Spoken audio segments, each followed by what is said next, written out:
In the gilded halls of power, young princesses were groomed not for love, but for survival.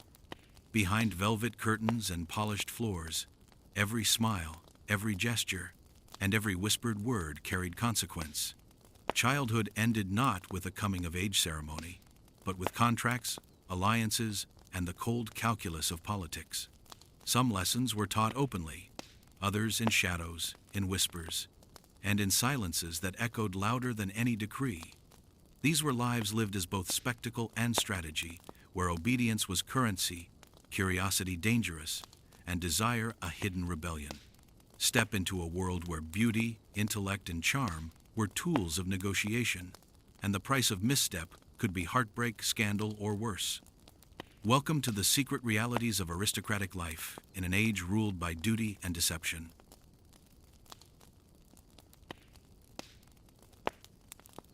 In 1327, high in the gray stone towers of a northern French castle, Princess Eleanor pressed her small hands against the cold window pane.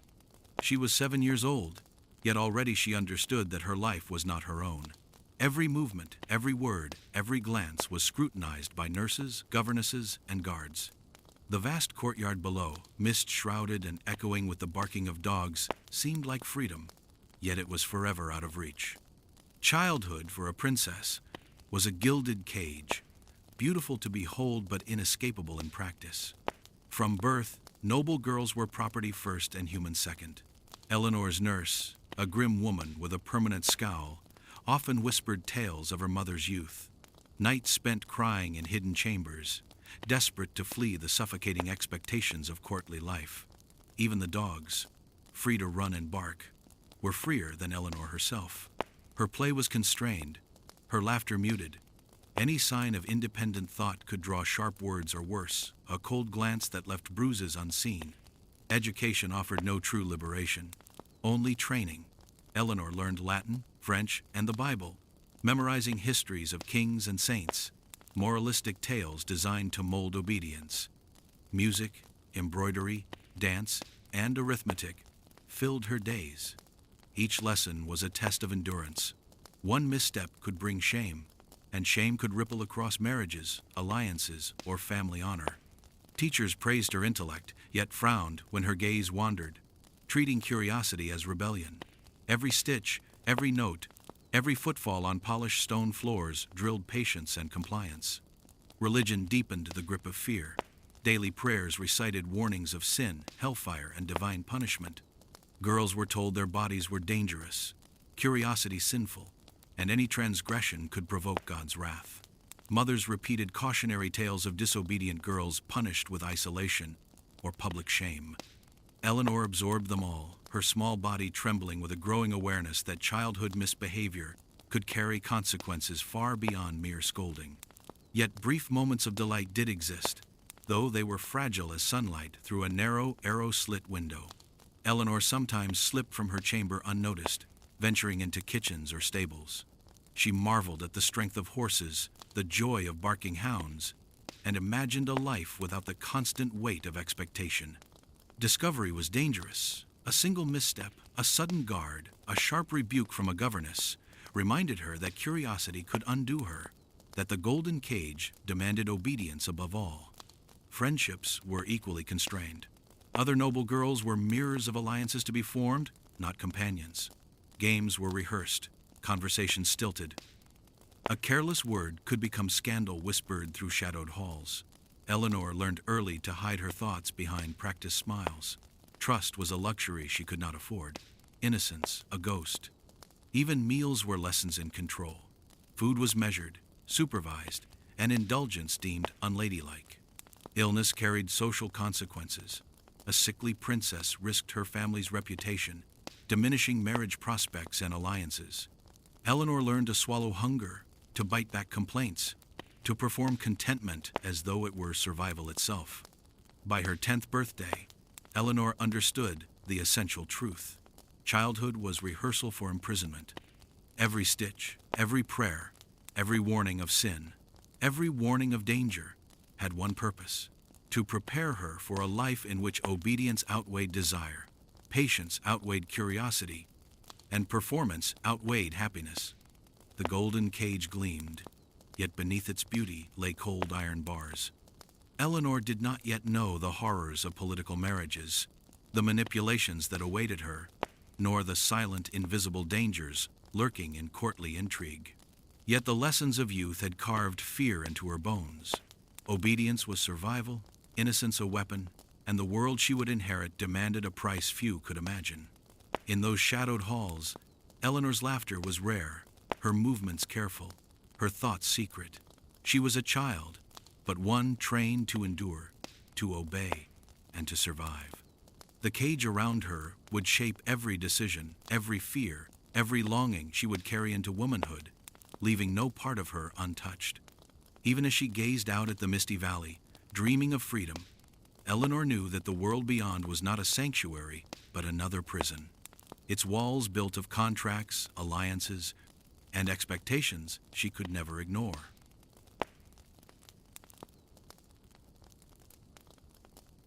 By the age of 12, Princess Eleanor's life had shifted from the gilded cage of childhood to the calculated corridors of political strategy. Her family's wealth, titles, and alliances transformed her very existence into a bargaining chip. Marriage, for noble girls, was rarely about affection. It was commerce, warfare, and survival disguised in silken velvet. Eleanor quickly understood that love had no place in contracts drafted by her elders, treaties inked with other families' ambitions, and the cold arithmetic of power.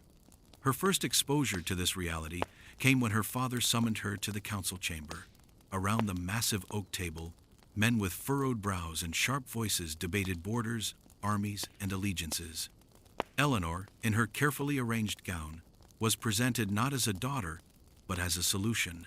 A neighboring duke sought to cement his loyalty, and the price was Eleanor's hand. She learned then that a girl's feelings were irrelevant. Her existence was currency for dynasties and the prevention of war. Marriage negotiations were brutal exercises of public display and private manipulation. Courtiers whispered about her beauty, intelligence, and poise as if she were an inventory item rather than a human being. Dowries were enumerated with meticulous precision, gifts promised, and territories exchanged. Eleanor listened silently, her heart tightening with every mention of gold coins, fortified castles, and military support. She understood, with aching clarity, that her life could be pledged without consent, traded for advantage, while her own desires were erased. Visits from prospective suitors were no respite. Young men of noble birth evaluated her like livestock, posture, hands, hair, and obedience noted in private journals. Courtiers coached her on perfect smiles and demure responses. A single misstep, too quick a laugh, too sharp a glance could ruin her reputation and weaken her family's negotiating position. Eleanor's thoughts of friendship, love, or rebellion were forced into hiding. Every glance out of a window, every stolen moment in the garden became acts of silent resistance, fleeting and dangerous. Even in the midst of this oppressive choreography, Eleanor noticed the cruel paradox of her station. The very qualities that made her desirable grace, intelligence, charm, were punished if expressed outside courtly expectations. Curiosity, laughter, or even a questioning glance at her father's counsel was considered dangerous. Noble girls were expected to be compliant yet captivating, obedient yet intriguing, a contradiction that left Eleanor exhausted and wary. Her mother's lessons reinforced the stakes. "Remember," she whispered one evening, inspecting embroidered samplers by candlelight, "your marriage will not be about you. Your body, mind, and heart belong to your family's ambition. To falter is to betray us." Eleanor absorbed each word with trembling understanding. Love, like freedom, was a fantasy. Her fate was determined by contracts signed in ink she could not read, and promises she could not challenge. The first suitor she met was a tall, stern boy of 15, sent from a neighboring duchy. His eyes were polite, his gestures rehearsed, his attention calculated. He asked about her needlework, prayers, and health, smiling only when she delivered the correct responses. Eleanor smiled back, mechanically, noting the chill in her stomach. Marriage was a performance, and she had no choice but to master the role.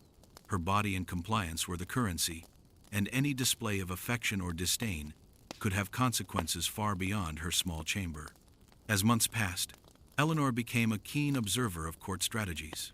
She noted which relatives wielded influence, how alliances shifted with each toast, and how fear intertwined with decorum.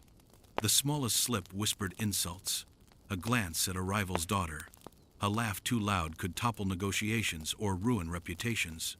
Survival depended on patience, poise, and hiding any flicker of resentment, anger, or desire. By the time her marriage was formally arranged at 14, Eleanor had internalized a hard truth. Love was not part of noble contracts. Her engagement was celebrated with pomp, gifts, and ceremony, but it was not affection being exchanged. It was alliances, power, and survival. Behind silk curtains and polished floors, Eleanor felt the weight of her gilded cage. Her childhood had ended, replaced by a life where every smile, gesture, and thought was monitored, judged, and negotiated. In this cold world, Eleanor learned the essential law of aristocracy. The heart is irrelevant. Survival, obedience, and performance dictated life, while desire remained a dangerous secret to hide in shadows.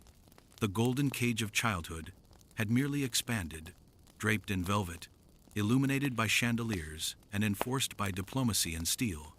Love was not part of the contract, and the princess had no choice but to comply.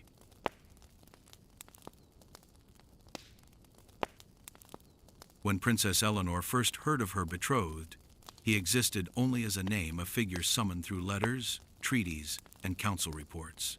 There was no face, no laughter, no warmth to imagine, only a shadow of obligation stretching across distant land.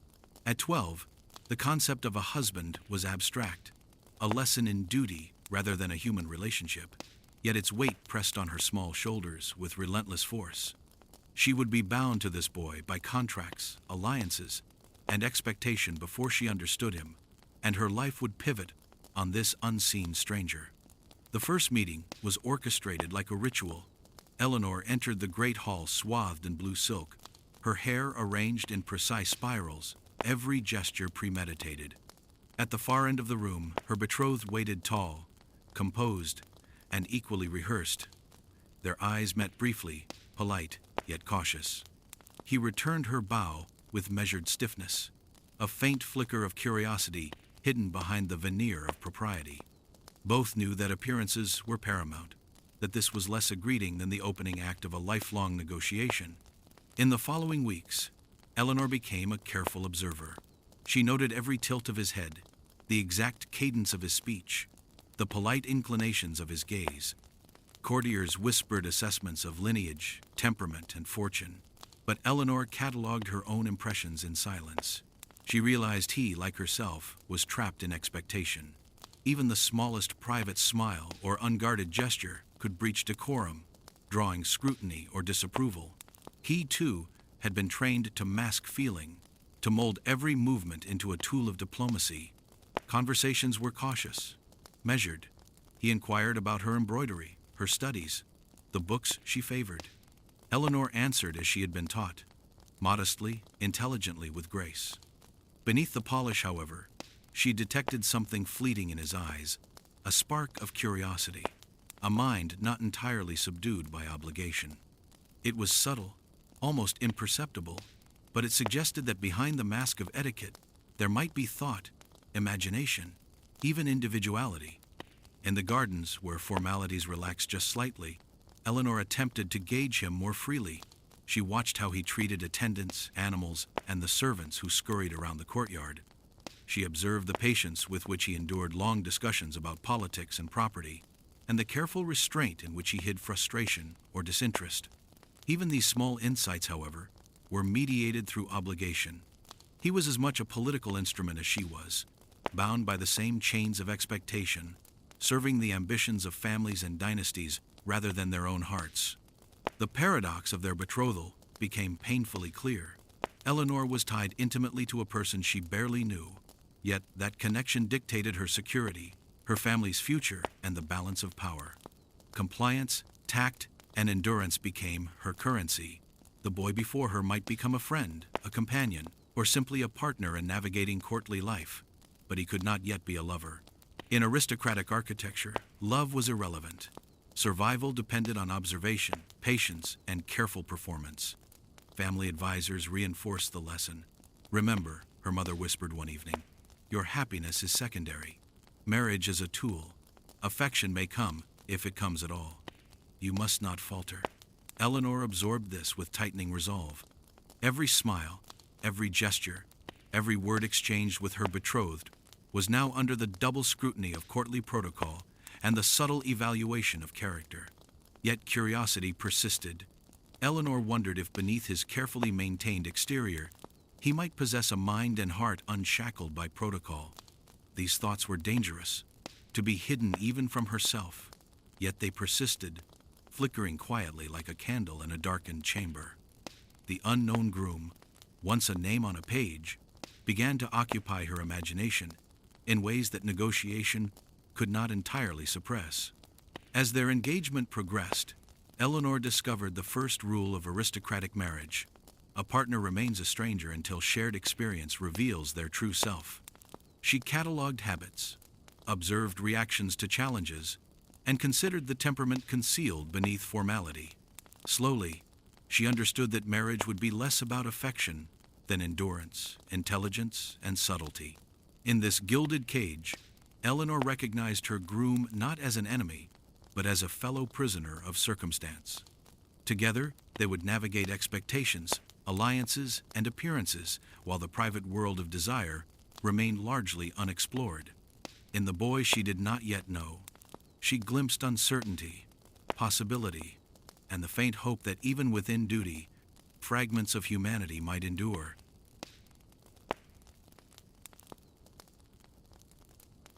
For young noblewomen like Princess Eleanor, the path to marriage was not left to chance. Before vows were exchanged, before gowns were stitched and jewels weighed, there existed an entire industry devoted to what was politely called preparation. Manuals, guides, and treatises dictated every nuance of a girl's conduct, appearance, and even thought. These books, circulated widely among aristocratic households, promised to mold raw daughters into ideal brides, capable of preserving dynasties and impressing future husbands. Eleanor first encountered the manuals in her mother's private library, leather-bound volumes stacked in neat rows, their spines gilded and titles formal. The Lady's Conduct, Advice to Young Wives, The Art of Matrimony. The tone was forbidding yet earnest, a promise that mastery of their contents would ensure survival and success. To read them was to enter a world where a young woman's worth was measured not by intellect or curiosity, but by obedience, grace, and the ability to charm without ever revealing herself fully. The manuals were exhaustive. Every gesture, from the tilt of a head to the bend of a wrist, was prescribed. Eleanor learned that one's posture could communicate virtue or vice, that hands should never fidget, and that eyes should meet a prospective husband's gaze with humility yet intrigue. Conversational rules were no less rigid. One was to speak only when prompted, to laugh sparingly, and to never contradict a man of standing. Even reading aloud required modulation of tone and enunciation, as if speech were a performance in which error might undo an entire family. But the most unnerving instructions concerned the body. Manuals discussed attire, hygiene, and comportment with meticulous attention. Eleanor discovered guidelines for proper hair care, which fabrics best flattered one's figure, and how subtle gestures could indicate compliance or virtue. Some volumes ventured into delicate territory, explaining, in euphemism-laden prose, how to navigate marital intimacy, though framed entirely as a duty rather than pleasure. The manuals assumed ignorance, insisting that the body was a tool to be wielded in service of family, while personal curiosity was discouraged, even dangerous. Training under these precepts was rigorous. Mothers, governesses, and a rotating staff of attendants oversaw every practice session. Eleanor spent hours walking corridors with measured steps, curtsying at prescribed angles, and reading passages aloud in a voice that was soft, obedient, and measured. Failure was not scandalous exactly, but it was noted, catalogued, and quietly corrected. These corrections were subtle, yet their accumulation created a constant pressure, the knowledge that perfection was demanded in every aspect of her life. Beyond posture and poise, the manuals emphasized mind and character, A bride had to demonstrate intelligence, yet never challenge authority. Wit was encouraged only when it entertained or pleasured men of station. Curiosity about the world was tolerated only if it could be harnessed to impress a husband or facilitate household management. Emotional expression was tightly controlled. Anger, desire, or disagreement could ruin both personal prospects and family fortunes. Eleanor quickly learned that she was being trained not merely to marry, but to vanish into the role expected of her, leaving the authentic self behind. One evening, her governess presented a new assignment: to compose letters of polite correspondence for imaginary suitors. Eleanor's pen moved with care, carefully following every suggestion in the manual. She wrote in flowery, deferential tones, weaving phrases that expressed interest without revealing thought, curiosity without hinting at passion. It was an exercise in self-erasure, a rehearsal of the life that awaited her. Even in her private chamber, surrounded by familiar objects, Eleanor felt the encroaching weight of obligation. Despite the intensity, Eleanor began to notice cracks in the system. She realized that the manuals assumed compliance, but they could not fully control thought or imagination. While her gestures, speech, and expressions were trained to perfection, her mind wandered to questions the texts never addressed. Was it possible to find affection in this arrangement? Could she negotiate her own desires within the rigid frame of expectation? These thoughts were dangerous, but they persisted, quietly, like seeds beneath carefully tilled soil. By the time her first lessons in manual-led preparation concluded, Eleanor understood a harsh truth. The manuals were less about creating wives than about creating tools. Each perfected gesture, each modulated phrase, each hidden thought served not her, but the ambitions of her family. Marriage, she realized, would demand obedience and poise above all, while her own desires would be hidden, if acknowledged at all. The gilded cage had grown more intricate, and the young princess had learned that survival meant mastery of form, even at the cost of self.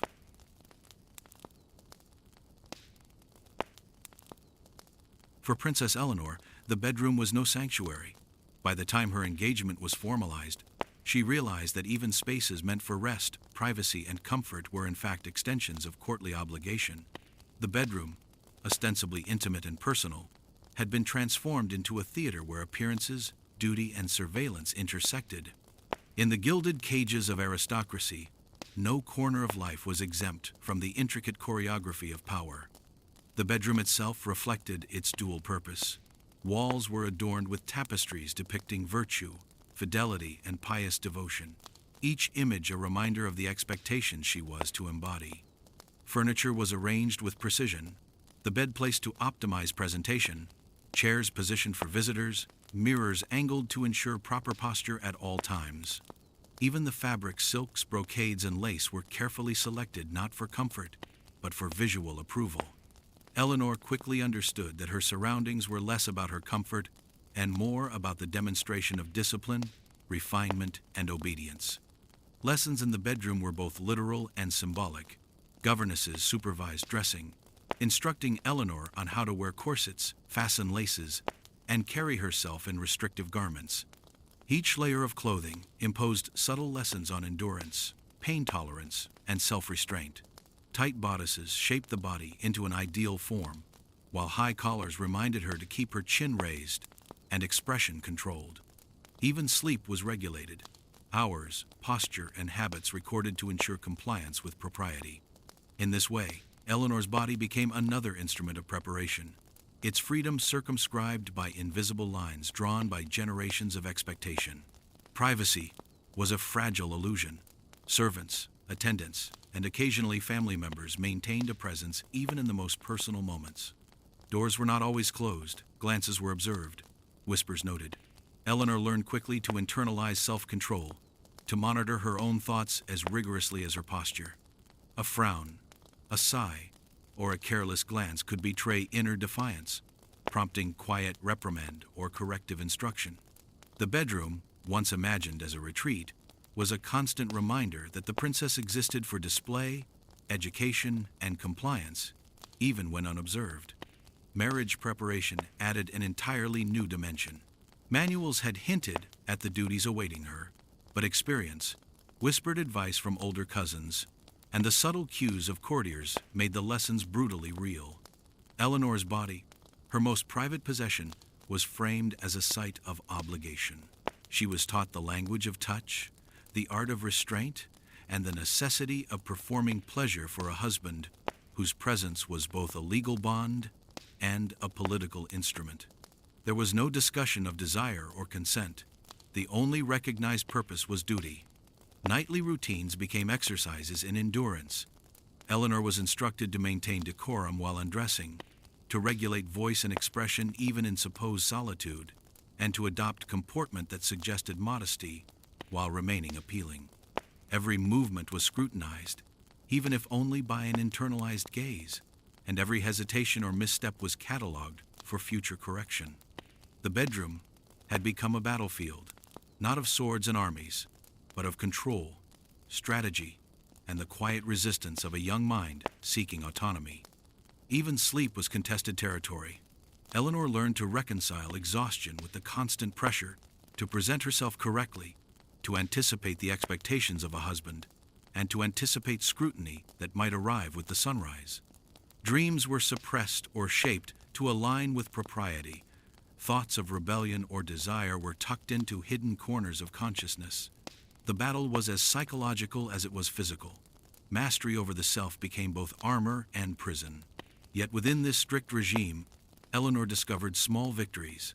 Subtle gestures of choice, selecting a ribbon, arranging flowers, reading a passage from a favorite book, became acts of quiet defiance. Even in the gilded cage of the bedroom, she exercised micro-degrees of autonomy, a reminder that survival required both endurance and clever navigation of constraints. These small acts, while invisible to others, affirmed her presence as an individual, even when every other aspect of her life demanded performance. By the time her marriage was imminent, Eleanor had internalized a crucial lesson. The bedroom, like the court, was a place where appearances dictated reality.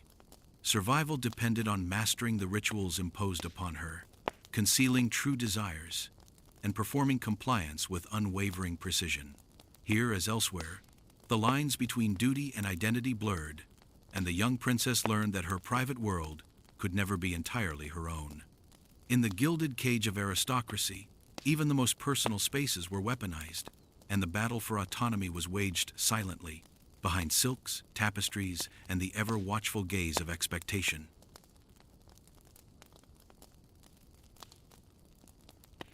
For young noblewomen like Princess Eleanor, the transition from engagement to marriage was accompanied by a cascade of fears, expectations, and myths, all centered on a single, merciless concept: the virgin body.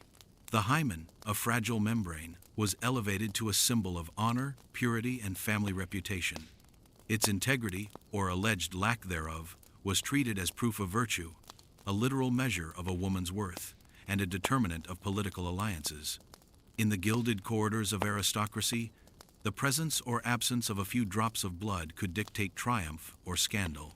Preparations for marriage extended far beyond etiquette lessons. Eleanor received whispered warnings, manuals, and stern instruction about her duties on the wedding night. Older female relatives described the process with alarming specificity, combining moral imperatives with crude biological assertions. The hymen was portrayed as a fragile barrier whose rupture would produce visible evidence, a ritualized confirmation of compliance with societal expectations. Even minor variations were treated as catastrophe, a deviation that might tarnish the family's honor or destabilize a union arranged for political advantage. The myths surrounding virginity were pervasive and cruel. Physicians of the era, consulted by anxious families, propagated contradictory beliefs. Some claimed that the hymen was naturally thick and elastic, others that it could be broken by riding horses, stretching, or even minor physical activity. Women were told that any irregularity was a moral failing rather than a biological reality. Eleanor internalized the lesson quickly. Her body was a site of scrutiny, her natural physiology, a weaponized instrument in a game over which she had no control. Supervision extended beyond lectures. Eleanor's female attendants offered instructions cloaked in domestic propriety: how to relax muscles, how to position oneself, and how to obey without hesitation were all framed as necessary for the preservation of family honor. The process was shrouded in secrecy, myth, and anxiety, leaving the young bride to reconcile fear with obedience. Discussions of pleasure, desire, or mutual consent were absent. The only recognized goal was to produce the evidence demanded by culture. The wedding night itself was an ordeal of performance and pressure. Eleanor, aware of every gaze she had imagined upon her, every whispered counsel, approached the bedchamber with a mind crowded with expectation. The groom, trained to suppress uncertainty, likely shared similar anxieties, yet the ritual left no room for empathy or communication. Each gesture was dictated by fear, decorum, and the invisible ledger of family honor. The room, adorned in silk and candlelight, became a stage for one of history's most intimate and most oppressive performances. Blood, mythologized as proof of virtue, became a terrifying symbol. Families demanded its presence as confirmation that the contract, sealed with vows, was backed by compliance with societal expectations. Yet the biology was inconsistent, and countless young women suffered humiliation for circumstances beyond their control. Eleanor understood, even before the first night, that virtue and pain were inseparable in the aristocratic imagination, and that her body had been enlisted as both evidence and weapon. These lessons had lasting consequences. Eleanor's understanding of intimacy was filtered through fear, ritual, and surveillance. The hymen, rather than being a simple anatomical feature, became a symbol of obligation and control, an instrument through which the family's power over her life was asserted. Pleasure, consent, and curiosity were relegated to the shadows, hidden behind strict adherence to performance. The psychological weight of expectation rivaled any physical challenge, leaving Eleanor to navigate a landscape in which every sensation, every outcome, was politicized. Even outside the bedroom, the influence of these myths persisted. Eleanor observed older women, widows, and married cousins who carried the legacy of expectation in every posture, every glance. She saw how honor, rumor, and perceived compliance dictated respect, favor, and even freedom within the court. The hymen became emblematic of the broader constraints imposed upon noble women: bodies monitored, choices circumscribed, and autonomy subordinated to family and social order. By the time Eleanor entered marriage, she had internalized a singular truth. In the aristocratic world, biology was a battlefield. Hymens, myths, and the blood they demanded were tools of control, symbols of obedience, and measures of value. Desire and agency were invisible, erased by generations of expectation. The princess had been taught that survival required compliance, that deviation risked disgrace, and that her body was both a site of evidence and a stage for the rituals of power. In the gilded cage of aristocracy, even the most intimate acts were a negotiation of survival, and innocence was both weapon and burden.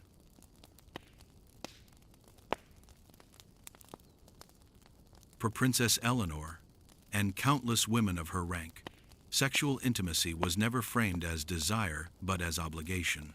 Marriage, while cloaked in ceremony, gifts, and fanfare, came with an unspoken but unyielding rule. The bedroom was a realm of duty, not pleasure. The aristocratic ideal demanded obedience, compliance, and the production of heirs. Every movement, every gesture, was scrutinized as part of a larger social contract. Love, curiosity, and exploration were secondary if they existed at all. Instruction manuals and whispered guidance from female relatives reinforced the framework. Eleanor was taught that her body was a tool of diplomacy, her actions a measure of her family's honor. How she responded to touch, how she positioned herself, how she concealed or revealed emotion, all were rehearsed and performed as carefully as a dance in the Great Hall. Pleasure was either incidental or considered dangerous, a distraction that could compromise lineage, alliances, and reputation. The marital bed became a site of tension between expectation and nature.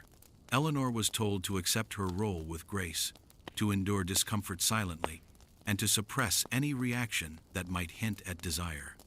Even the slightest display of arousal was politically charged, threatening to blur the lines between duty and impropriety. While contemporary thought often assumes sexual relations in history were private or natural, for noble women, every intimate act was a microcosm of courtly power, family strategy, and social hierarchy. Eleanor's groom, like herself, had been educated in the same rigid doctrine. He approached intimacy as instruction rather than expression, a series of steps to be followed rather than a human connection to be explored.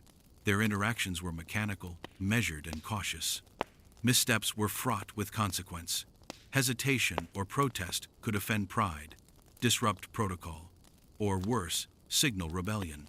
The act of sex, stripped of love or curiosity, became a negotiation of control, endurance, and survival.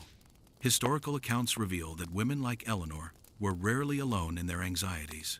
Diaries and letters hint at widespread fear of failure, physical pain, and social judgment. One anonymous bride recorded trembling on her wedding night, not from excitement, but from the weight of expectation. Her body had been trained for obedience, her mind for vigilance. Pleasure, autonomy, or even curiosity were luxuries they could not afford. The act itself was reduced to ritual, a contractual obligation rather than a mutual exchange of intimacy. Physicians and courtiers further reinforced this dynamic. Advice ranged from practical how to avoid injury or infection to moralistic warnings about temptation, immodesty, or excessive expression of sensation. The emphasis was on control of the body, of desire, and of information.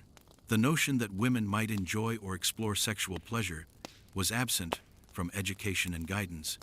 What little erotic knowledge existed was either condemned or cloaked in euphemism, leaving young brides ignorant of their own potential for desire. Yet even within this rigid structure, Eleanor noticed subtle contradictions. She observed that compliance did not always equate to indifference. Women learned to navigate between duty and self-preservation, finding fleeting moments of agency within ritualized performance. Some discovered subtle ways to influence their husband's attention, to negotiate comfort, or even to claim small pleasures without breaching expectation.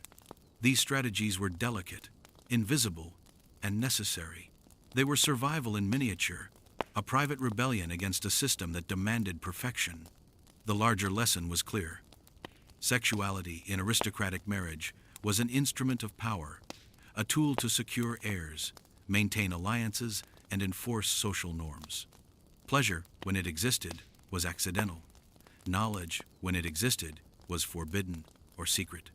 Eleanor realized that enduring the physical and psychological demands of marriage required mastery of her own reactions, constant vigilance, and careful concealment of curiosity or discontent. Her body was never her own. It was a site of duty, a stage for social expectations, and a vessel for the production of heirs. By the end of her first year as a married woman, Eleanor understood the unvarnished truth. Sex, for her and her peers, was a contract performed in flesh. It was obedience rendered tangible, a reminder that personal desire was subordinate to social survival. Pleasure existed only as rumor, memory, or fleeting anomaly. In the gilded cage of nobility, even the most intimate of acts were exercises in duty, endurance, and compliance, leaving Eleanor to navigate the delicate balance between survival and selfhood in a world where love and pleasure were luxuries she could not afford.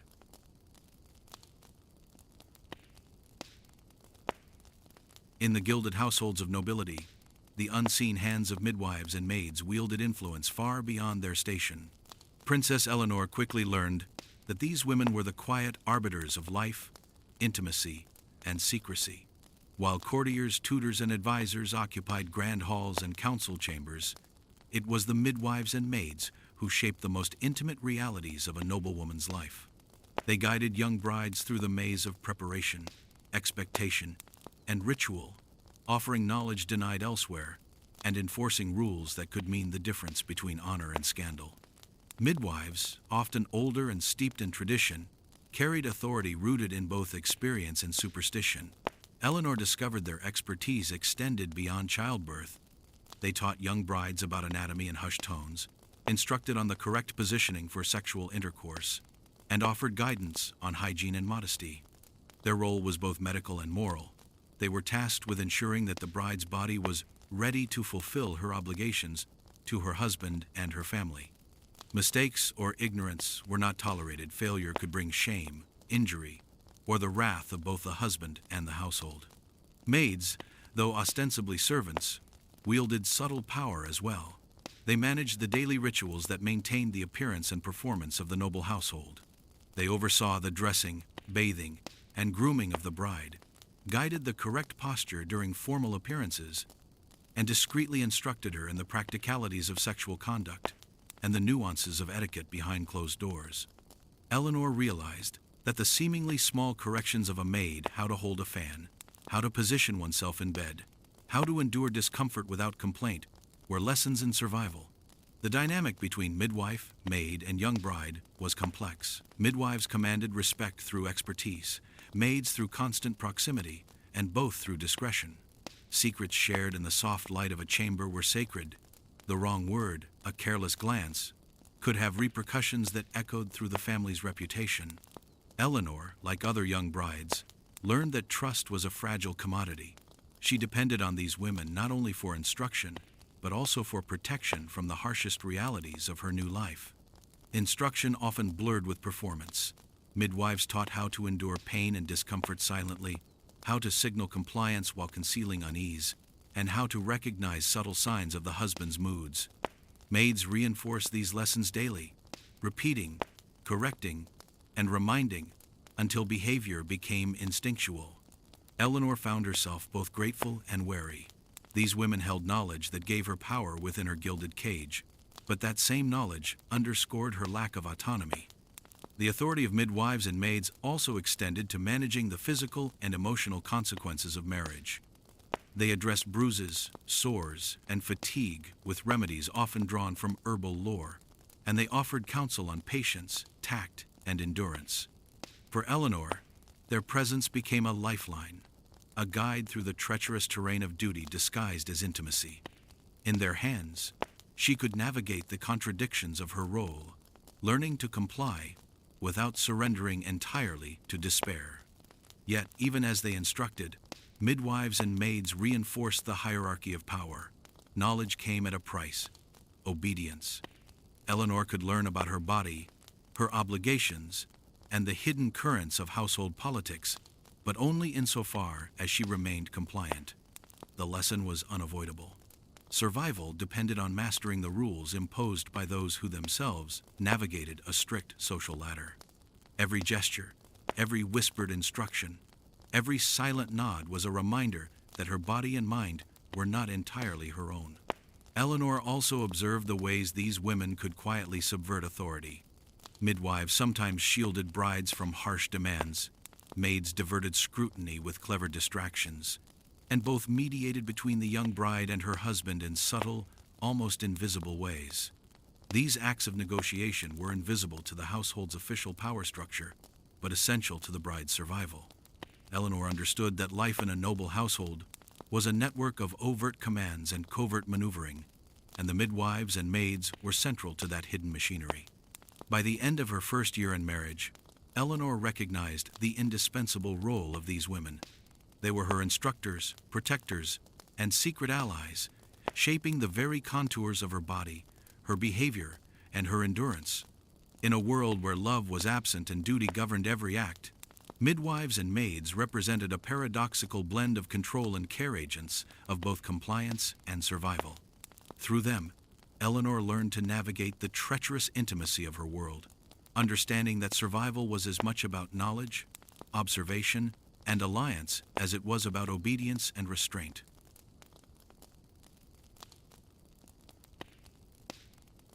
In the world Eleanor inhabited, the intersection of medicine and superstition was both pervasive and perilous.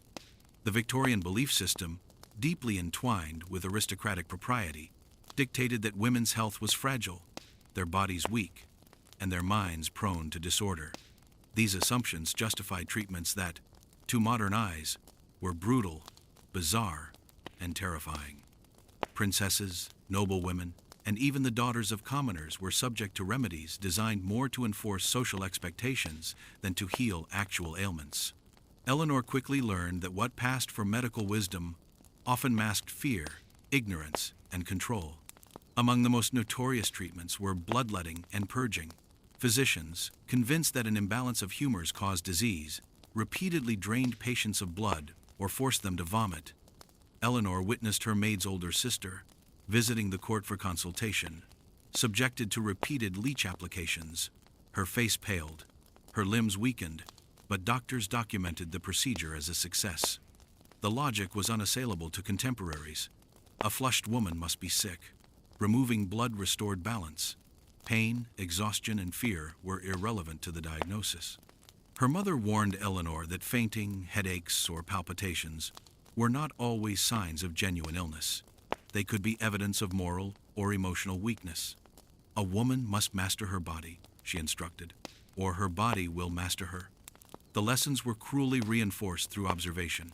Every cough, shiver, or blush was catalogued, commented on, and addressed with interventions that ranged from strict dietary regimens to herbal concoctions of dubious safety. Eleanor began to understand that medical care was rarely about wellness. It was about compliance and control. One of the more feared treatments was the use of caustic substances. To treat infections or prevent imagined disorders, physicians sometimes applied acids, mercurial ointments, or toxic powders to delicate tissues.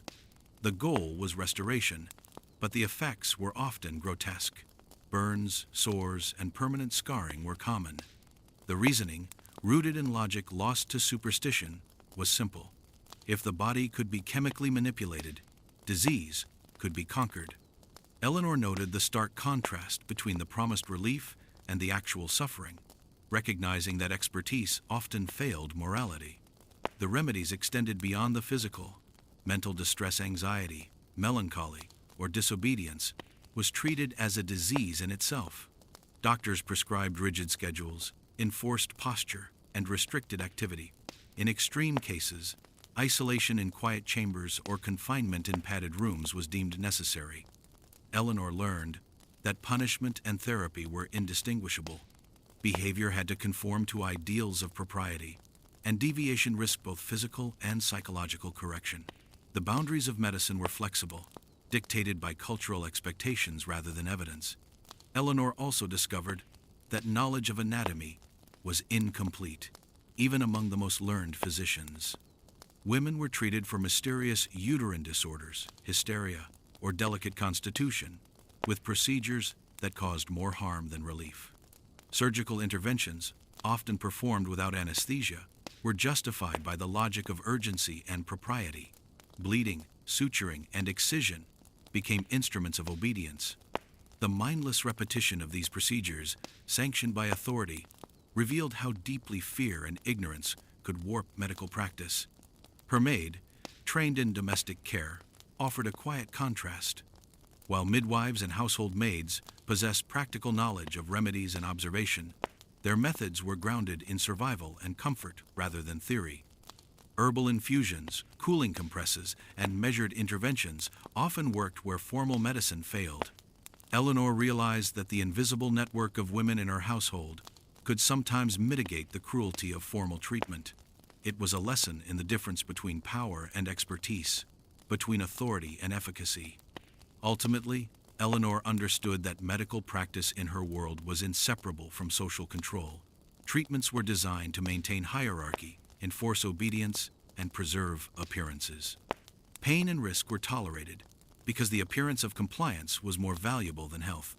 Noble women were caught between theory and reality, caught between brutal remedies and the delicate expectation to endure quietly, to perform wellness even in suffering. This grim education left Eleanor wary but observant. She learned to navigate the contradictory worlds of formal medicine and domestic care, to recognize the difference between superficial authority and practical knowledge, and to protect herself when possible. Survival demanded vigilance, patience, and cunning, for the line between treatment and torture was thinner than anyone admitted. Medical misconceptions and brutal remedies were more than inconvenience. They were a lesson in power, control, and the hidden cruelties embedded in a world that valued propriety above life itself.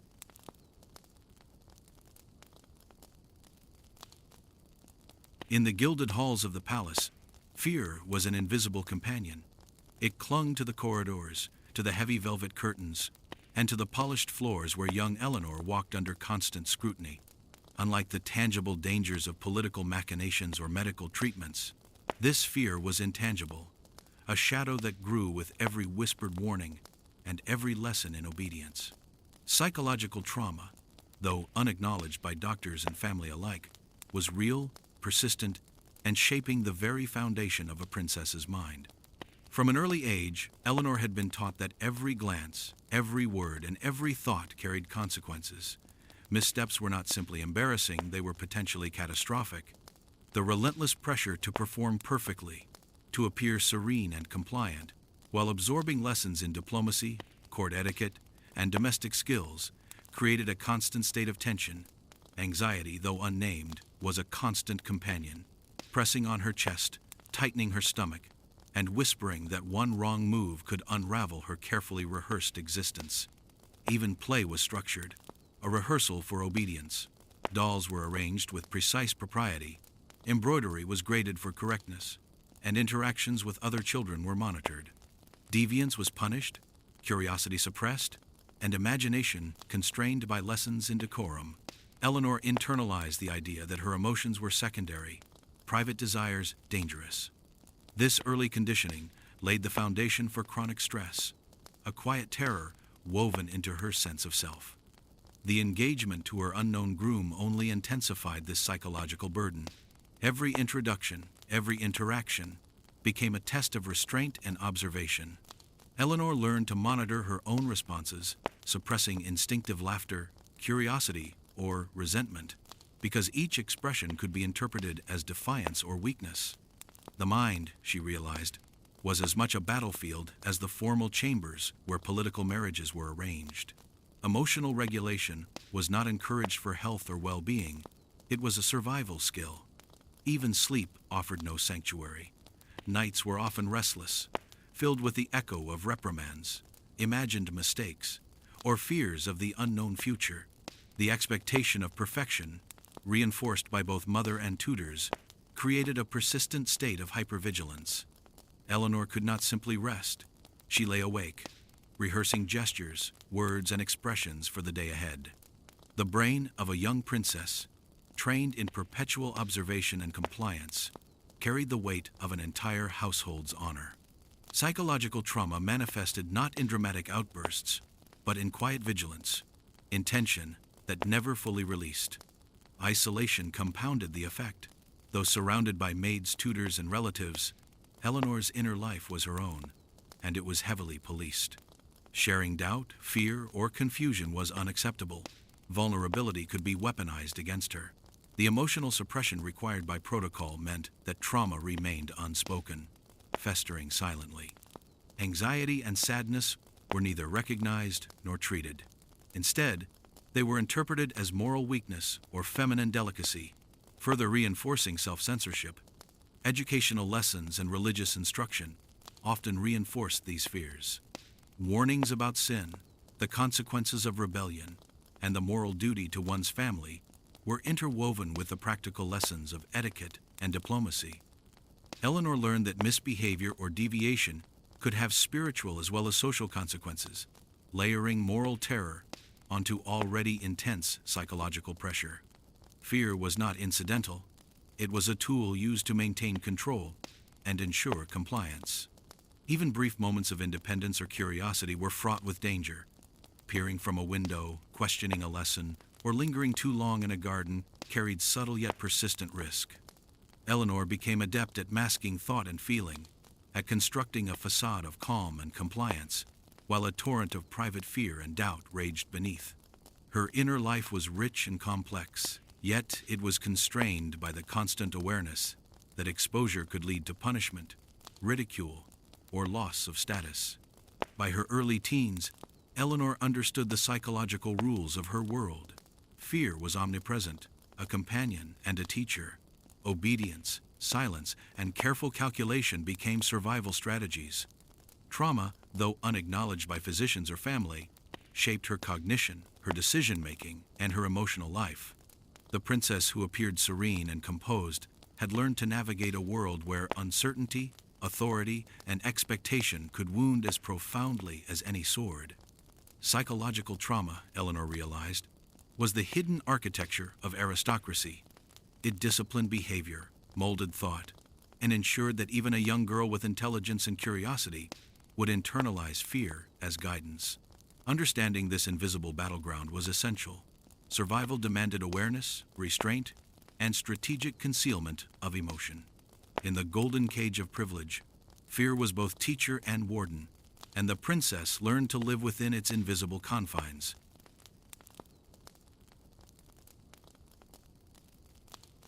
The night Eleanor entered her marital chamber for the first time was a lesson in terror, disguised as tradition. The gilded bed, embroidered curtains, and flickering candlelight could not soften the reality. The consummation of marriage was not a matter of desire, but duty. In aristocratic households, sexual intimacy was framed as obligation, and the extremes of this expectation could leave deep psychological and physical scars. Eleanor, like many brides before her, would soon discover that matrimonial nightmares were as varied as they were cruel. Some couples faced difficulty simply because neither partner had been prepared for the reality of sex. In the manuals and whispered lessons delivered by older women, discussion was minimal, clinical, and often misleading. Anatomical knowledge was incomplete, the hymen was mythologized, and assumptions about compliance and submission dominated the instruction. A bride's first night could become a scene of panic, confusion, or humiliation when expectations clashed with human reality. Eleanor observed quietly how fear and ignorance intertwined in the faces of women who had preceded her. Extreme cases emerged in households where rigid adherence to duty collided with youthful inexperience or incompatible temperaments. Some brides were forced into prolonged unions with men incapable of understanding consent or emotional nuance. The result could be violent, awkward, and sometimes dangerous. Accounts from diaries and letters describe women fainting in terror, sustaining bruises, or enduring nights that left them physically and mentally drained. The golden chambers of aristocracy, though opulent, could transform into theaters of trauma, where cultural scripts demanded compliance at any cost. Medical misconceptions amplified these marital horrors. Physicians, often summoned to assist with problems of sexual dysfunction, operated under beliefs that were both bizarre and brutal. Some recommended mechanical interventions to loosen the bride, or herbal concoctions that induced discomfort, all in the name of preparing her body for duty.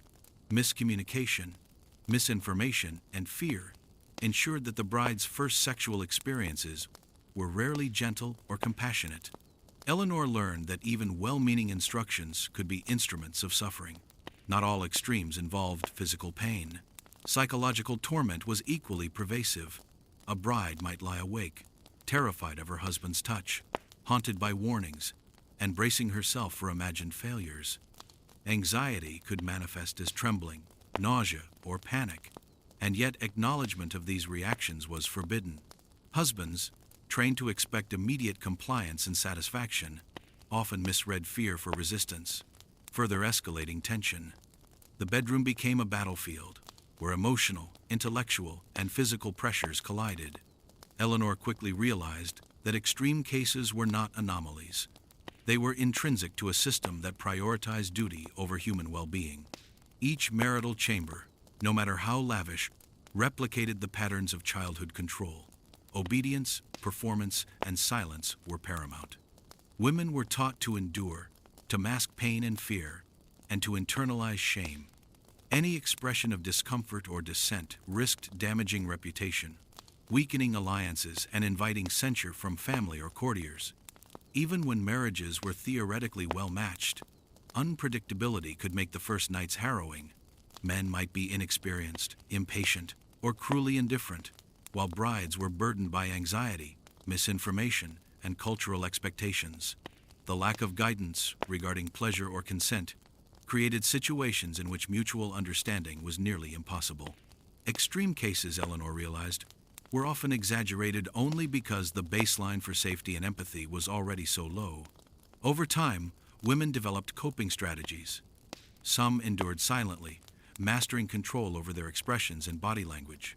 Others sought clandestine guidance from midwives, maids, or sympathetic relatives. Eleanor observed these methods with keen interest. understanding that survival often depended on ingenuity, observation, and quiet rebellion. The extremes of marital duty could not always be prevented, but preparation, self-knowledge, and discreet alliances sometimes mitigated their worst consequences. By the end of her first months of marriage, Eleanor grasped a bitter truth. The institution of marriage, at least in her social stratum, was a crucible designed to test obedience, endurance, and resilience. Love, intimacy, and comfort were privileges rarely granted. Compliance was mandatory, and trauma was an expected side effect. Extreme cases were the visible tip of a wider reality, revealing the profound human cost of traditions that prioritized family ambition and societal expectation over individual well-being. In the gilded cage of aristocracy, the bedroom was not a sanctuary, but a stage where duty played the leading role. Princesses, like Eleanor, learned early that survival required discipline, concealment, and unyielding composure.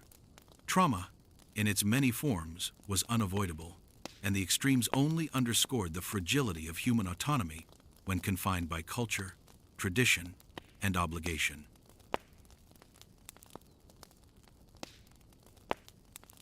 For Princess Eleanor, the realization that pregnancy was imminent was both a triumph and a terror. In aristocratic households, conception was celebrated as the ultimate fulfillment of duty, securing dynasties and cementing alliances. Yet beneath the veneer of ceremony and joy lay a stark reality. Pregnancy was dangerous, childbirth even more so. Mortality rates for noble women were alarmingly high, and even those surrounded by wealth, midwives, and physicians were not exempt from the perils of reproduction. Eleanor's gilded cage now extended into her very body, as her health became a matter of family survival rather than personal well-being. The period of gestation demanded rigid oversight. Eleanor was instructed to maintain strict diets, avoid excessive exertion, and adhere to prescribed routines that often prioritized appearance over health. Physicians, guided by a combination of limited knowledge and cultural bias, recommended everything from herbal potions to bloodletting, claiming to ensure safe pregnancies. Mistimed treatments could be catastrophic, causing miscarriage or illness. Eleanor learned that compliance with these directives was not a suggestion, but an obligation. Deviation was tantamount to negligence, risking both her life and the family's reputation. Social expectations compounded the danger. Pregnant women were scrutinized for posture, appearance, and demeanor. Visible discomfort, expressions of fear, or complaints about illness were often dismissed as weakness or vanity. Eleanor noticed that even the closest attendants treated pregnancy as a spectacle, recording every change in journals and whispering assessments of her suitability as a mother. Privacy was a luxury denied to noblewomen. Their bodies were public property, their health a matter of family and political concern, rather than personal autonomy. When the time came for childbirth, the stakes became terrifyingly real.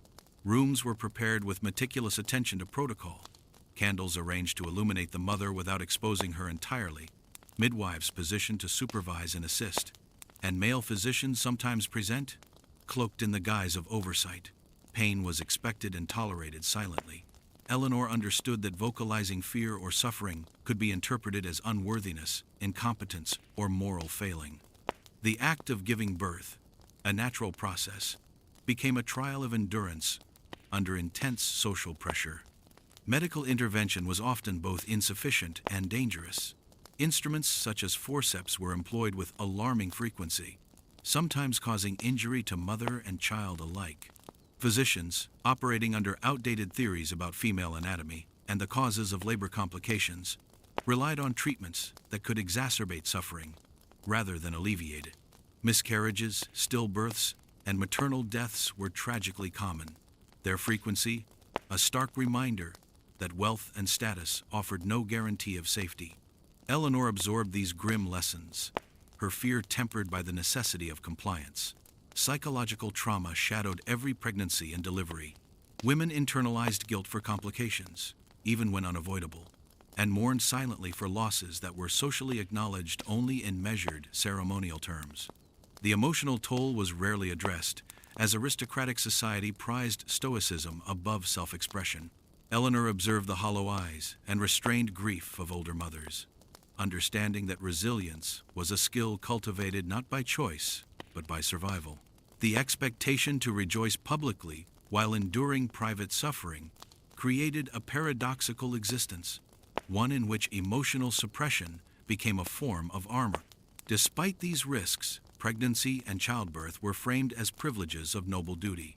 A successful birth reinforced alliances, secured succession, and elevated the family's prestige. Yet for Eleanor, each successful delivery brought only temporary relief, followed by the sobering awareness that the next pregnancy and the next potential disaster was inevitable. Motherhood in this context was inseparable from political responsibility. The physical and emotional costs were borne in silence, a price exacted by tradition, expectation, and the unyielding demands of aristocracy. In the gilded cages of noble life, reproductive labor was inseparable from social power. Eleanor came to recognize that her body, once a personal domain, had become a battlefield where survival, duty, and legacy collided. Every pregnancy was a test of endurance, every delivery a negotiation with mortality. Women like her navigated a delicate balance between obedience and self-preservation, understanding that the consequences of failure extended far beyond the personal. Their lives were dictated not only by love or desire, but by the unforgiving calculus of duty, inheritance, and survival. Through fear, discipline, and resilience, Eleanor internalized the truth of aristocratic motherhood. Pregnancy and childbirth were as much about political strategy as biological necessity. Death was a constant shadow, and the golden cage of expectation only deepened with each successive child. In a world where survival was never guaranteed, the body itself became a theater of obedience, endurance, and silent heroism.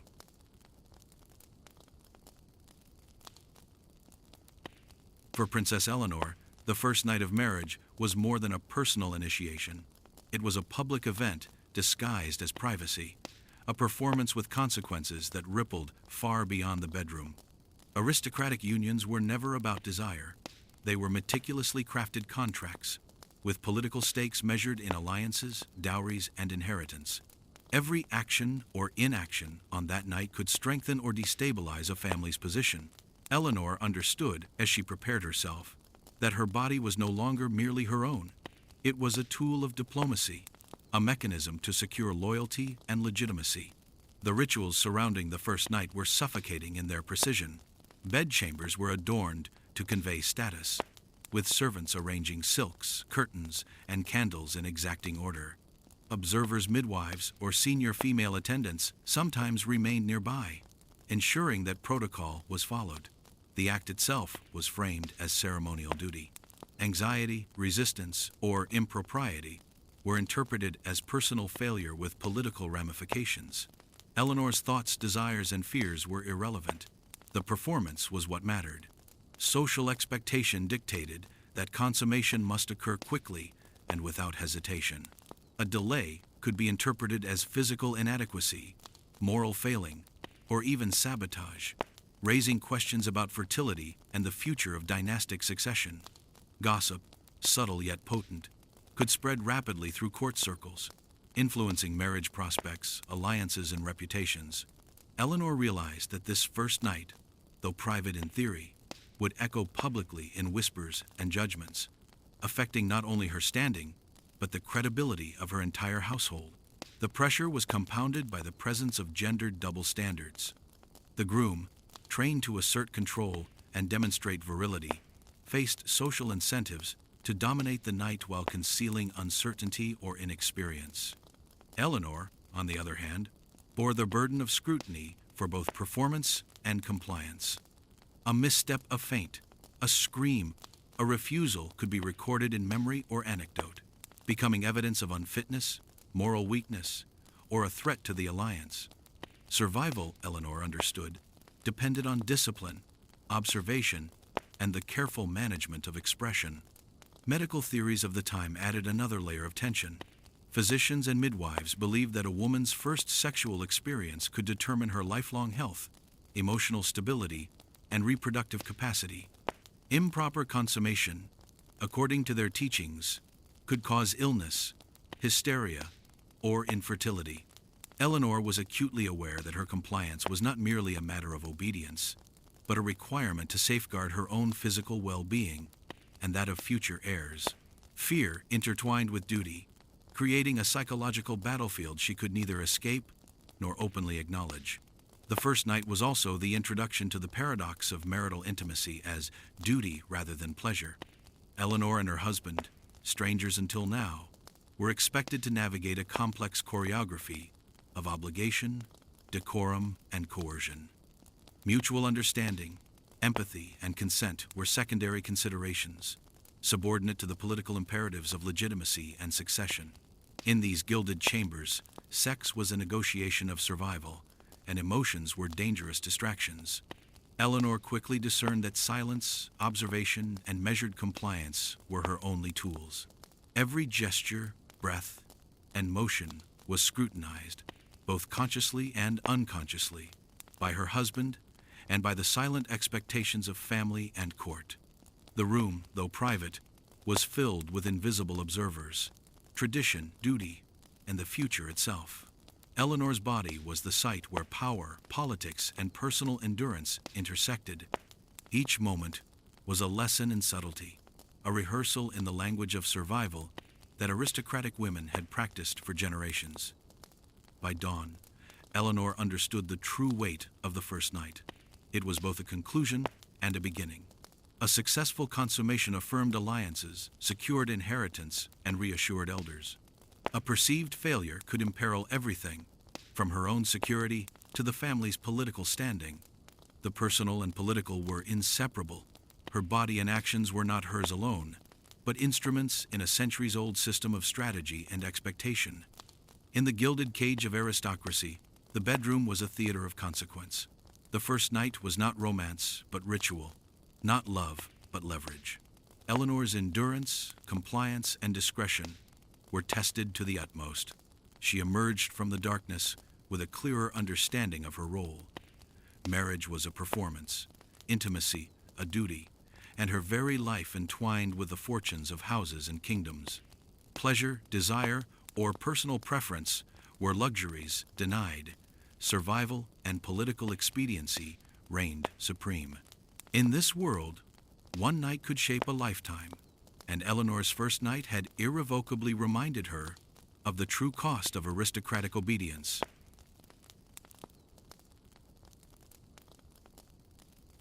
For Princess Eleanor, life in the gilded cage was not merely dictated by politics and protocol.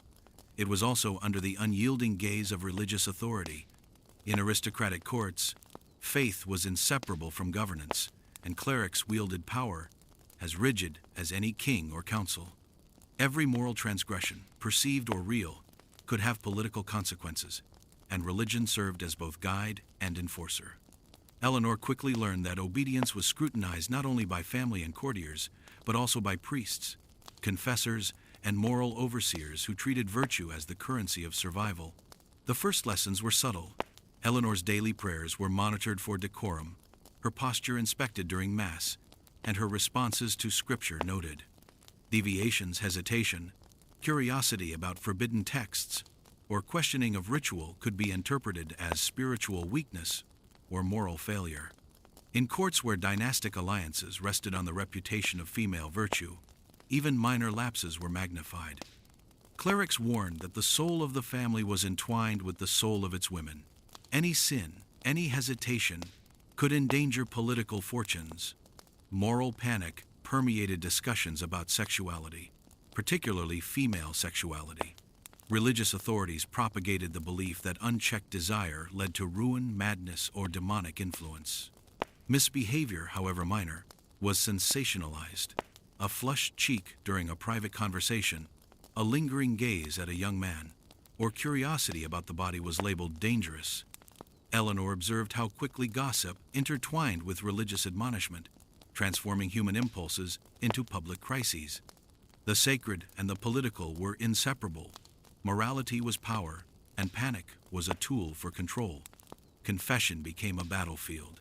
Clerics demanded intimate disclosures of thoughts, dreams, and bodily experiences, enforcing standards that extended beyond public virtue into private cognition. Eleanor was instructed to reveal even fleeting emotions, yet she quickly learned the paradox. Oversharing risked judgment, while omission risked punishment for dishonesty. These sessions, framed as spiritual guidance, were exercises in surveillance. Priests and confessors acted as intermediaries between God, family, and the court, and the mismanagement of one's conscience could ripple outward in scandal and political tension. Religious oversight also reinforced social hierarchies. Noblewomen were expected to exemplify obedience, modesty, and devotion, while men received greater latitude. Clerical teachings justified rigid control over daughters and wives, framing compliance as piety and rebellion as sin. Eleanor noted how rituals and sermons cultivated fear of God, fear of shame, and fear of political reprisal. The resulting anxiety was pervasive. It shaped posture, speech, and even private thoughts. Survival demanded careful navigation of a moral landscape that conflated spiritual rectitude with political security. The intersection of sexual education and moral panic was particularly cruel. Young women were instructed in the duties of marriage, including sexual obedience, yet these lessons were cloaked in religious language. Desire was framed as sinful, pleasure as dangerous, and ignorance as virtue.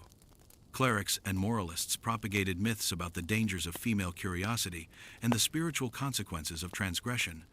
Eleanor learned that even the natural functions of her body could be interpreted as moral failure if misunderstood or mismanaged, and that adherence to religious guidance was essential for both spiritual and dynastic survival. Courts were quick to respond to perceived transgressions. Scandals, real or fabricated, were amplified by clergy and courtiers alike. An improvident glance, a whispered word, or a late return to prayer could trigger inquiry, reprimand, or public shaming. Eleanor observed the mechanisms of panic. Letters circulated, confidences interrogated, and reputations assessed. What was private became public, and spiritual guidance often merged seamlessly with political strategy. The threat of moral collapse justified intrusive oversight and harsh judgment, maintaining the hierarchy and control of aristocratic society. Through this scrutiny, Eleanor internalized a harsh lesson. Survival required mastering the theater of virtue. She performed devotion with precision, disclosed only what was safe, and carefully moderated her thoughts and gestures. Religious oversight was both instruction and weapon, shaping obedience while cultivating anxiety. Moral panic reinforced the system of surveillance, ensuring that women remained compliant, their bodies and minds disciplined to serve dynastic and spiritual imperatives. In this world, holiness and hierarchy were inseparable. Failure in one arena endangered the other. Eleanor realized that faith, while personal in theory, was political in practice. Devotion could protect or imperil. Discretion was survival. Panic was governance. The Church's influence extended into every chamber of life, from prayer to marriage to desire, creating a reality where morality was inseparable from power. In the aristocratic cage, religious oversight ensured compliance, instilled fear, and reinforced the intricate web of control. The private and sacred were never free from politics, and Eleanor's every action, visible or hidden, was a thread in that delicate, high-stakes tapestry.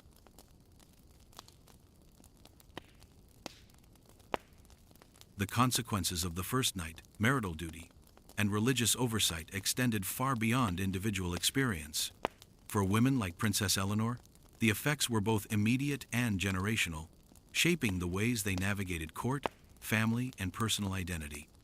Noble women emerged from their formative years, disciplined in obedience, mastery of performance, and strategic restraint, yet often carrying hidden scars of fear, frustration, and psychological strain.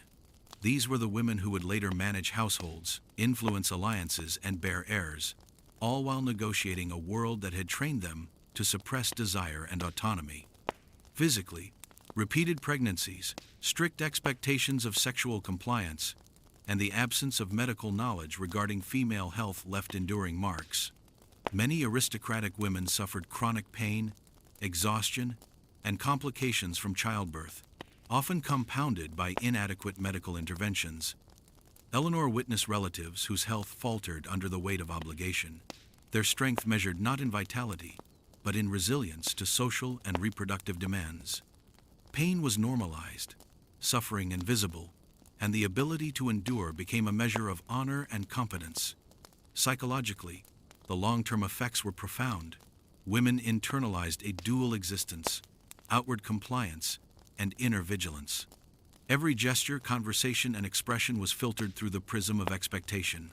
Eleanor learned early to conceal doubt, anger, or curiosity, and these habits persisted into adulthood. Anxiety, guilt, and fear were constant companions, reinforced by years of moral instruction and the threat of social scandal. Many noble women developed acute awareness of reputation, cultivating skills in observation, discretion, and subtle manipulation. Survival often depended on mastering the delicate art of invisibility, appearing compliant while quietly preserving one's sense of self. Socially, the patterns of control and oversight perpetuated systems of hierarchy and gendered power. Women trained in obedience became enforcers, teaching daughters and younger relatives the lessons of restraint. Peer networks were shaped by competition and caution. Friendships were negotiated carefully, alliances tested by trust and discretion. The court itself became a landscape of surveillance, where gossip, rumor, and moral judgment reinforced compliance. Eleanor understood that every interaction could have lasting repercussions, not merely for herself, but for her family's reputation, alliances, and political leverage. Politically, the personal shaped the public. Marital performance, sexual obedience, and adherence to religious norms had consequences far beyond the bedroom or the confessional. A woman's perceived virtue could influence diplomatic relations, succession, and stability within the realm. Courts relied on the careful orchestration of female behavior to maintain order and legitimacy. Missteps, whether visible or whispered, could ripple outward, sparking crises, reshaping alliances, or inviting scandal. Eleanor's early lessons in observation and restraint were not personal quirks. They were political necessities encoded into the expectations of court life. Long-term, these pressures created a paradox. Women were expected to be central to dynastic strategy while remaining invisible actors, their labor, fertility, and virtue-shaping events, without overt acknowledgement. Emotional suppression and strategic compliance were rewarded, yet the cost was isolation, anxiety, and a fragmented sense of identity. Eleanor recognized the irony. The very skills that ensured survival also exacted a toll, leaving noble women both indispensable and constrained. Their influence was real but invisible, their power measured by endurance, cunning, and subtlety, rather than public recognition.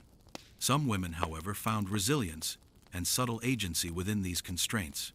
Eleanor learned to navigate courtly expectations while cultivating private spaces for thought, friendship, and quiet resistance. Diaries, letters, and confidences allowed for the expression of desire, frustration, and individuality without threatening status. The long-term effects, then, were not uniformly oppressive. They were complex, blending vulnerability with skill, constraint with strategy. Women who survived courtly life did so through intelligence, patience, and the careful balancing of public and private selves. By the time Eleanor reached adulthood, she understood the enduring patterns of aristocratic life. The lessons of duty, observation, and obedience had become instincts, guiding every decision, interaction, and negotiation. She recognized that these were not merely personal burdens, but institutionalized mechanisms of control, reinforced by culture, religion, and political necessity. Survival required mastery of the self, awareness of others, and the ability to act within the invisible architecture of power. Ultimately, the first night, marital duty, and religious oversight left an indelible mark on women and courts alike. They shaped identities, forged strategies for survival, and created a world where appearance, restraint, and virtue dictated the rhythm of life. For Eleanor and her peers, the gilded cage remained ever present. Its bars formed not only of politics and tradition, but of expectation, observation, and the subtle, persistent force of long-term consequences.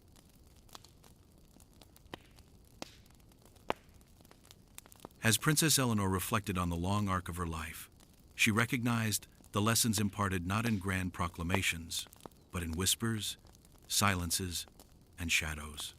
The gilded cage she had entered as a child had shaped her into a woman of patience, observation, and subtle power. Yet these skills came at a cost, a lifetime of navigating invisible rules, suppressing desire, and balancing the expectations of others with her own sense of self. The shadows of her upbringing were not merely the absence of freedom, but the very framework through which she understood survival, agency, and strategy. The first lesson was observation. Eleanor had learned early that every gesture, glance, and tone carried meaning. Courtiers, advisors, and family members were constantly appraising her, just as she appraised them. The shadows taught her to read intentions, anticipate moves, and understand motives hidden beneath politeness. This skill became invaluable, not just in courtly life, but in the private realms of personal relationships, diplomacy, and household management. Knowing when to speak and when to remain silent, when to act and when to endure, was a form of power cultivated in silence. Second was resilience. Endurance was more than physical, it was emotional and psychological. Eleanor had been trained to suppress fear, desire, and frustration from her earliest encounters with marital duty and courtly expectation. Every setback, disappointment, or insult demanded composure, and over time, these repeated trials forged a quiet strength. Women of her generation had survived not because the world nurtured them, but because they learned to thrive within constraints. Resilience became an invisible shield, allowing Eleanor to navigate crises and maintain her position in an environment designed to test every boundary of patience and compliance. The shadows also taught Eleanor about subtle agency. Despite overt limitations, she discovered the spaces where influence could be exerted without attracting scrutiny. Whispered advice, carefully framed suggestions, and strategic alliances became her instruments. In a world where overt power was restricted, subtlety was the truest measure of effectiveness. She realized that influence need not be loud to be formidable. It could reside in small decisions, private networks, and the gentle steering of events from behind the curtain of propriety. The shadows revealed that constraint could coexist with creativity, and that survival often required innovation within the invisible lines drawn by society. Another lesson was empathy and discretion. Eleanor had witnessed the suffering of peers and the quiet despair of women trapped in the same gilded cages. She learned that understanding the unspoken needs and fears of others could be as powerful as mastery of protocol. By listening carefully, observing closely, and offering subtle guidance, she became a repository of counsel and reassurance. Discretion, learned in the strictures of court, allowed her to act with kindness, without jeopardizing her position. The shadows had taught her that compassion could be wielded wisely, hidden from public scrutiny yet profoundly effective. Perhaps most importantly, Eleanor understood the enduring tension between public duty and private desire. The lessons of the shadows emphasized that compliance could be survival, but self-awareness and reflection preserved the soul. She carried memories of fear, awkwardness, and rebellion as reminders that life within the gilded cage demanded negotiation between internal truth and external expectation. These memories, though painful, became tools of wisdom, allowing her to recognize limits, exploit opportunities, and act strategically when the stakes were highest. Ultimately, the shadows had forged Eleanor into a woman capable of navigating a world defined by strict hierarchies, gendered expectations, and political imperatives. They had taught her patience, observation, resilience, subtlety, and empathy skills that transcended the confines of her childhood and courtly environment. The gilded cage, once suffocating, had become a crucible for the cultivation of acumen and understanding, offering lessons that few could appreciate, but many would rely upon. In the quiet of her chambers, Eleanor reflected on the paradox of her upbringing. The very constraints designed to limit her had also shaped her capacity to survive, influence, and endure. The shadows, once sources of fear and frustration, had become her teachers, providing insight into human behavior, power, and the delicate balance between visibility and discretion. As she looked back on a lifetime spent within invisible boundaries, Eleanor recognized the truth that would guide her until her final days. Survival, agency, and wisdom are often learned not in the light of accolades, but in the shadows of restraint and observation. The lessons of the shadows remained clear: observe carefully, endure patiently, act subtly, and preserve the self even when the world demands conformity. In these shadows, Eleanor had found not only survival, but a form of liberation, a knowledge that, even within the gilded cage, the mind and spirit could remain free.